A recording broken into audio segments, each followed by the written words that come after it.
Assalamu alaikum, dear friends. Today we are going to learn about a beautiful poem that is Tiger and the Deer, written by Shri Aurobindo Ghosh. प्यारे बच्चों, 10th standard के मैंने तमाम poems के video बना दिए हैं। आप दूसरे बच्चों तक इसको शेयर करें ताकि उनका भी फायदा हो, क्योंकि ये सदक़े जारिया है। और हमारे चैनल को सब्सक्राइब भी करें और कमेंट दें कि आपको किस चीज़ पर वीडियो बनानी है। ठीक है, अब हम शायर के मुतालिक जानकारी हासिल करते हैं। Shri Aurobindo Ghosh. Shri Aurobindo Ghosh, Indian nationalist poet, philosopher and spiritual guru, was born in Calcutta on 15th August 1872 and he studied in England. उनकी जो तालीम थी वो इंग्लैंड में हुई। He has established an ashram in Pondicherry. उन्होंने पौंडीचेरी में एक आश्रम बनाया। He has been the spiritual guru for many disciples. His main works are The Life Divine, Synthesis of Yoga, Essay on Gita and Savitri.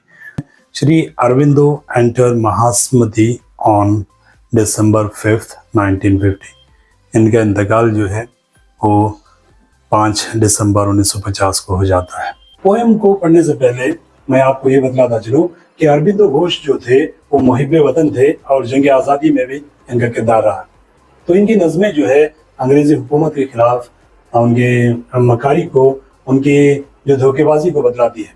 ये जो poem है the tiger and the deer, यहाँ पे शेर और हिरन का जिक्र किया गया है, लेकिन एक्चुअली जो अरबिंदो घोष का मकसद है वो शेर जो है वो अंग्रेजी हुकूमत है और हिरन जो है यहाँ पे वो हिंदुस्तानी है। पहले हम यहाँ के आए हुए नए अल्फाज के मीनिंग देख लेते हैं। ब्रिलियंट यानी होशियार, crouching, slouching, it is a moment of tiger, यानी झुकते हुए, जिस तरह टाइगर का मोमेंट होता है शिकार करने के लिए, वो उसके लिए यहाँ पे पोएम में बताया गया। क्रैप्ट यानी रेंगना, ग्लीमिंग चमकदार, माइटी चेस्ट यानी ताकतवर सीना, पाउज ऑफ ग्रैंडर यानी अजमत वाले पंजे। तो यहाँ पे पोएम फर्स्ट स्टांजा देखते हैं। Brilliant, crouching, slouching, what crept through the green heart of forest, gleaming eyes and mighty chest and soft soundless paws of grandeur and murder.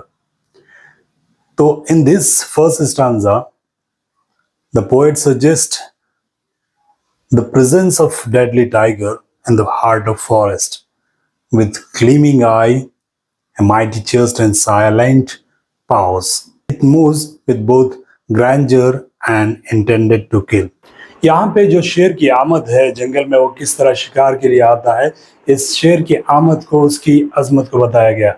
अब सेकेंड स्टांजा देखते हैं। The wind slips through the leaves as if afraid lest its voice and the noise of its step perturb the pitiless splendor, hardly daring to breathe. तो यहाँ पे आने वाले नए अल्फाज का मतलब देखते हैं। असल में तो मुश्किल अल्फाज नहीं कहना चाहिए क्योंकि आपके लिए नए अल्फाज हैं। तो परटर्ब यानी मुस्तरिब होना, बेचैन होना या कंफ्यूज होना, पिटिलस यानी जालिम, क्रूएल कह सकते हैं, पिटिलस या क्रूएल दोनों सेम है। तो स्प्लेंडर यानी शान। तो in this stanza, second stanza, The wind in the forest is afraid. यहाँ पे सेकंड स्टांजे में बताया गया है कि शेर जिस तरह झाड़ियों से आगे बढ़ रहा है, तो ऐसा एक खौफ का माहौल है जंगल में कि हवा भी सहमी हुई है कि उसके शोर से कहीं टाइगर को डिस्टर्ब ना हो जाए, वो कहीं टाइगर में खलल ना पैदा हो, टाइगर के चलने में खलल ना पैदा हो। तो यहाँ पे बताया गया है कि किस तरह जंगल का माहौल खौफजदा है टाइगर। अब थर्ड स्टांजा देखते हैं। But the great beast crouched and crept and crouched at last time, noiseless, fertile, till suddenly death leaped upon the beautiful wild deer as it drank. तो यहाँ पे नए अल्फाज की मीनिंग देखते हैं। बीस्ट यानी हैवान, फेटल यानी जानलेवा, लीप यानी छलांग वाला। जैसे हम कहते हैं ना लीप ईयर यानी एक दिन का इजाफा होता है। फरवरी के महीने, फरवरी में 28 दिन होते हैं, तो लीप ईयर में क्या होता है 29, यानी वो लीप करता है, यानी एक दिन की जंप करता है। इसलिए tiger quietly attack a pretty deer that was drinking water in the forest This part shows how nature can be tough with one animal hurting another. यानी शायर यहाँ पर ये बताना चाहते हैं कि यहाँ पे एक तरफ जंगल में मजलूम जानवर हैं और दूसरे तरफ शेर जैसे जालिम जानवर हैं जो जुल्म ढाते जा रहे हैं. अब फोर्थ स्टांजा देखते हैं. Unsuspecting from the great pool in the forest, coolness and shadow, and it fell and torn died, remembering its mates, left soul in the deep woodland. तो यहाँ पे फोर्थ स्टांजे में the poet described the deer become a victim of a tiger's attack, getting hurt and dying. Its friend is left alone in the woods. यहाँ पर चौथे स्टांजे में शायर बता रहे हैं कि हिरन जो है वो शेर के जुल्म का शिकार बनती है और हिरन मरते मरते अपने दोस्तों को याद करती है, अपने साथियों को याद करती है जो जंगल में अकेले रह गए. तो उनकी याद में वो अपनी आखिरी सांसें लेती हैं. हिरन ने ना तो किसी पर जुल्म किया, ना किसी को सताया, लेकिन उस पर ये जुल्म हो रहा है शेर की जानिब से. तो यानी एक खौफजदा माहौल को बता रहे हैं. तो याद रखिए ये जो पोएट है यानी अंग्रेज जो है हिंदुस्तान को तिजारत की गर्ज से आए. वो क्या है, हिंदुस्तानियों ने ना तो उनकी ज़मीन पर कब्जा किया, ना तो उनको तिजारत करने से रोका, लेकिन अंग्रेज़ों ने हिंदुस्तानियों पर ही जुल्म करना शुरू किया और उनकी ज़मीनों को, उनके मुल्क को छीन लिया. अब फिफ्थ स्टैंजा देखते हैं. Destroyed the mild harmless beauty by the strong cruel beauty in the nature, but a day may yet come when the tiger crouch and cleave no more in the dangerous heart of the forest. A cruel tiger are destroying the harmless deer with their power.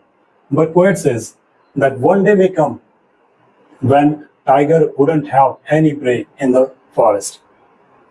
यहाँ पर शायर बता रहे हैं कि जिस तरह शेर जो अपना जुल्म कर रहा है हिरन पर जो मजलूम बनकर रह रही है, यहाँ पे शायर बता रहे हैं कि एक दिन ऐसा भी आएगा कि शेर शिकार के लिए पूरा जंगल घूमेगा लेकिन उसको कोई भी शिकार नहीं मिलेगा.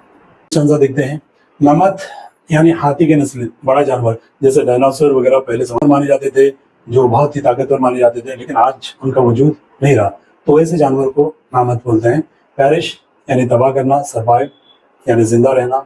As the mammoths shake no more the plain of Asia, still then shall be beautiful wild deer drink from the coolness of great pools in the leaves' shadow. The mighty perish in their might, the slain survive the slayer. This stanza poet says that a day will certainly come when tiger will crouch and creep in the dangerous forest just like mammoth. ये mammoth क्या है, यहाँ पे मैंने मानी लिख दिया है कि ये बड़ा जानवर कहलाता है. जिस तरह डायनासोर वगैरह पहले ज़माने में मौजूद थे जो बड़े जानवर माने जाते थे, तो ऐसा लगता था कि वो जानवर दूसरे जानवरों को खा जाएंगे और वही जिंदा रहेंगे, लेकिन ऐसा नहीं हुआ.